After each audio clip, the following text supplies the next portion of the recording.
We want to talk about what's happening in Jackson, Mississippi, where a police force organized by the governor, Tate Reeves, they have been shooting black folks at a higher incident than many other places in the country. On Sunday, September 25th, Jaylen Lewis and a friend were driving around Jackson, Mississippi.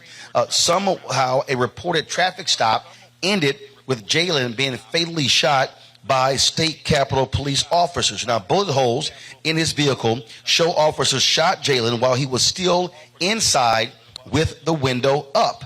Those unidentified officers are on administrative leave while the Mississippi Bureau of Investigation reviews the incident. Now, this shooting is the 5th officer-involved shooting in the state's capital since July 1st. The state capitol police department functions as a standalone subsidiary of the Maryland Department of Public Safety, and they collaborate with existing sworn personnel. The move was made possible by bill signed by Governor Tate Reeves authorizing MDPS to acquire the Capitol Police in 2021. This new division primarily patrols black communities from downtown, extending from Jackson State University to I-55. Jaylen's mother, Arkila, says no one has contacted her about what happened to her son, specifically why the officers shot him. She and her attorney, Lee Merritt, join us right now. Glad to have you both. So first and foremost, Arkila, certainly our condolences for the loss of your son. Too often we have had to do this and talk to way too many mothers and fathers whose children have been shot and killed by police.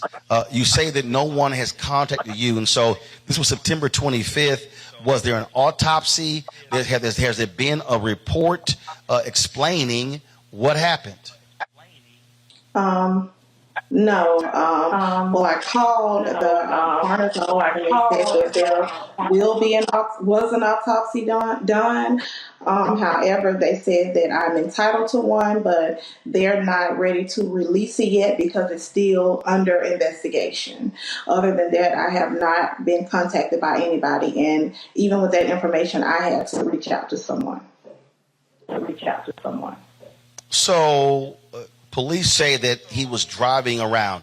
Have they even given a reason why the car was stopped? No, sir, they have not. Lee Merritt, what in the world is going on here? I mean, we're talking about September 25th. That's a month ago. How is it that there's no information on how her son was killed?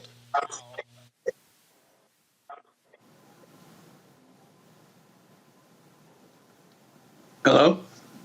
Folks, is Lee there? Hello? Yeah, Lee, we got you. Go ahead. Yeah. I'm sorry, Lee is... Yeah. Yeah, hi. This is Dennis Week. Control room, is Lee there or not? Yeah, hi. This is Dennis Week. The MBI, Mississippi Bureau of Investigations, they do the investigation, and they have said that they haven't had any results yet. They haven't turned over any report yet. Sorry, this is Dennis Sweet the Fourth and Dennis Sweet the Third. Sorry, we had on here my list here that Lee was supposed to be there. Again, Dennis, I'm trying to understand here. You're saying that there's been no report has been filed. No report yet. No report. My son and I have done numerous cases, and a lot of times they have a difficult time getting reports on this investigation. This is the Capitol Police. This is not your regular police department now. This is an organization set up by statute, and they're not responsible to local law enforcement officials. They're not responsible to the DA. This is the Mississippi Capitol Police. Now, these are special contract agents. And this bill was set up July 1st, 2022. And so this is kind of new out the box for us. MBI, Mississippi Bureau of Investigations, is investigating these officers. Now, these officers are hired as special contract agents through the Mississippi Bureau of Investigations. So we don't know what the delay is. We talked to Ms. Lewis. She has, of course, been wanting a report. And so we're about to take some action, I think, of opening an estate and using the subpoena power that you get when you open an estate. Dennis? Yeah, we're going to have to do an independent investigation and use the power of the courts. Unfortunately, one second. Dennis, hold on. Dennis, 1 second. Dennis, 1 second. Okay, let me go back. I'm confused here. Who do these officers report to? The statute says they're responsible to the Attorney General's office. They are policing in the city of Jackson and under the Capitol Police, but they're responsible to the Attorney General's office. And that's set up by a statute that went into effect July 1st, 22. So in terms of this shooting,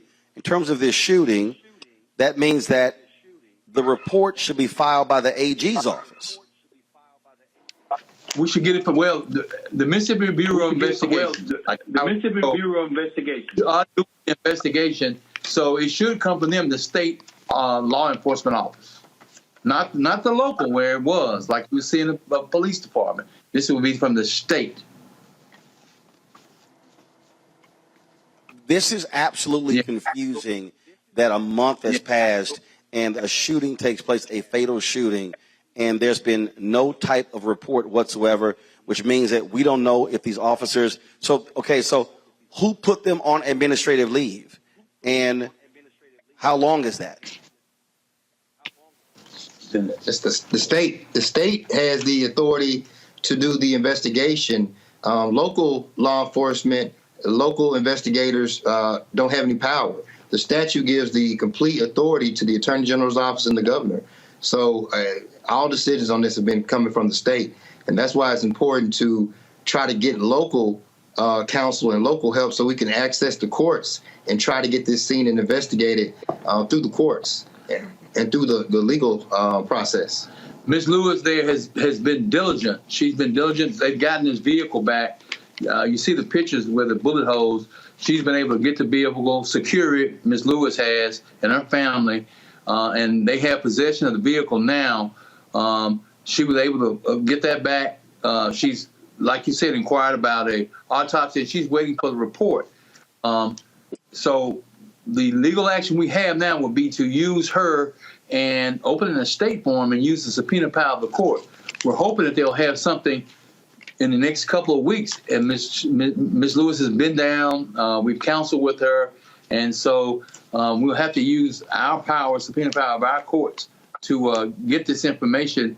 Hopefully they will have something. But as she said, she's been asking. She's been trying. Her minister, Reverend Pickett, has been trying to rally support to get it. So it's an effort on to get it. We will get it for her, and we'll report, have her report to you what we learn when we get this report and what we're going to learn from our investigation. Arkila, you're waiting on the autopsy report. Have you and your attorneys commissioned your own independent autopsy of your son? Yes, I am. Yes. And has that taken place? No, it hasn't. I mean, I've spoken with my attorney and he's going to do it, but as of now, no. That's right. All right then. We'll certainly keep us abreast of what happens next in this case. It is certainly just tragic that one, he was shot and killed, but also that you have not gotten any answers whatsoever. So we appreciate you as well as your attorneys joining us on today's show as well. Dennis Sweet IV and Dennis Sweet III. May I say one thing Thanks too? a lot. May I say one thing too? Okay. No, go ahead.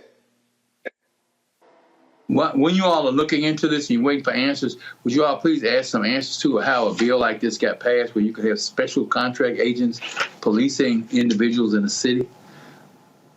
We're looking into that also. What legislative action, what political action allowed this to happen? I believe it's been five shootings. Yeah. And it's been enacted since July 1st.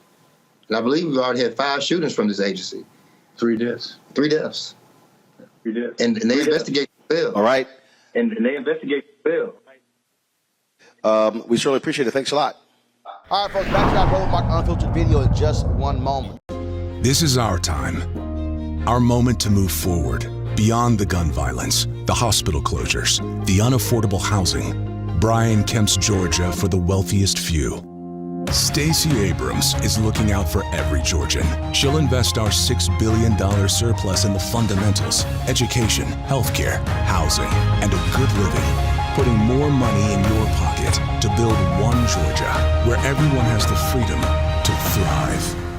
Folks, Black Star Network is here. I'm real revolutionary right now. Support this man, Black Media. He makes sure that our stories are told. Thank you for being the voice of Black America, Roland. Stay black. I love y'all. All momentum we have now, we have to keep this going. The video looks phenomenal. See, this difference between Black Star Network and Black-owned media and something like CNN. You can't be Black-owned media and be scared. It's time to be smart. Bring your eyeballs home. You dig?